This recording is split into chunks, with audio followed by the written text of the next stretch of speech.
You stupid fool. Did you really think you gonna hit me? Huh? Bam, bam, bam. Over.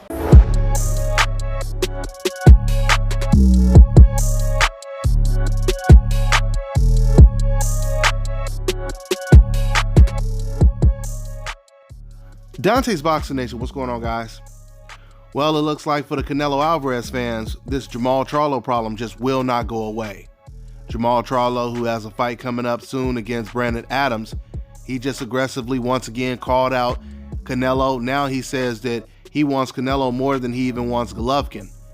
He's even willing to fight Canelo in his own country, Mexico. Jermall Charlo, he says that Canelo needs to stop allowing his team to manipulate him, and he needs to call out Jermall Charlo.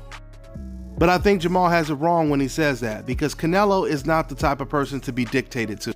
He calls the shots in that Golden Boy stable. I've already told you guys before, when Canelo decided to fight against Erislandy Lara, that was against Oscar De La Hoya's wishes. He came out and he admitted he did not want Canelo to fight Lara, but it was Canelo that wanted to fight him.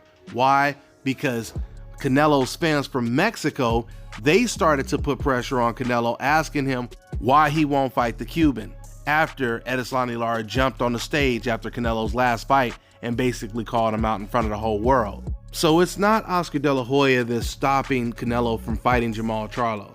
I think Canelo and Oscar De La Hoya both know, one thing I think they agree on is Jermall Charlo is most likely the toughest middleweight in the division.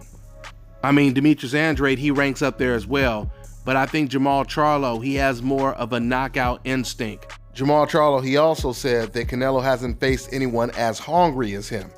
He believes he's the hungriest, and I truly believe that Jermall Charlo will be way hungrier than Danny Jacobs was when he fought against Canelo Alvarez.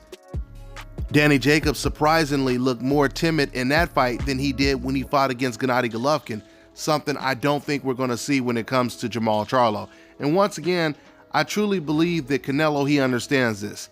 Canelo understands how dangerous of an opponent Jermall Charlo is. So Jermall, he continues to fight, he continues to call out Canelo, but I think Jermall Charlo needs to start showing up at the Canelo Alvarez fights. He needs to show up at every single one of the Canelo Alvarez fights. That's the way you make your presence felt. And that's also the way Erislandy Lara got his shot against Canelo. So there's been talks of Jermall Charlo saying, you know, if he can't get Andrade or Canelo Alvarez in the ring, he's going to move up. I think that would be a mistake.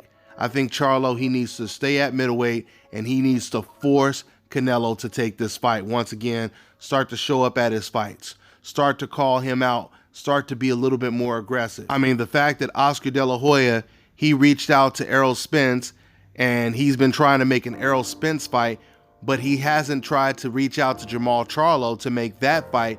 That clearly tells me, once again, Oscar understands how dangerous Jermall Charlo is. Now, with these Canelo Alvarez fans who leave comments saying, I don't want to see that fight, I don't want Canelo to fight Jermall Charlo, what you guys don't understand is Canelo Alvarez can't just avoid an opponent because you personally don't like Jermall Charlo, because you personally feel deep down that Jermall Charlo might be too much of a threat.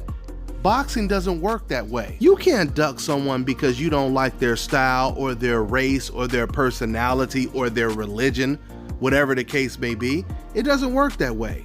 You have to beat everyone to prove that you're the best. I mean, how are you a real boxing fan if you don't want to see Canelo fight against some of the most dangerous opponents? You can't just say, oh, that dangerous guy, he actually sucks and that's why I don't want my guy to fight him. That logically makes no sense. Let's just say if there was a dangerous mandatory for Errol Spence, someone like a Virgil Ortiz, right? Let's say Virgil Ortiz has been calling out Errol Spence for a long time. You would never hear Errol Spence fans trying to downplay Virgil Ortiz's accomplishments, saying he's a bum and he doesn't deserve to fight Errol and I don't want to see that fight. You would never hear them say that. You only hear this type of stuff from Canelo Alvarez, Golovkin type fans. If you have confidence in your favorite fighter or one of the fighters that you support, then you want to see him fight the best. You want to see him fight everyone. There's no way you should be encouraging one of your favorite fighters to duck someone. That makes no sense at all. So with that being said, I'm gonna go ahead and wrap this video up. Once again, hopefully we get to see this fight in the future. That's all I got for now, and I'm on to the next one.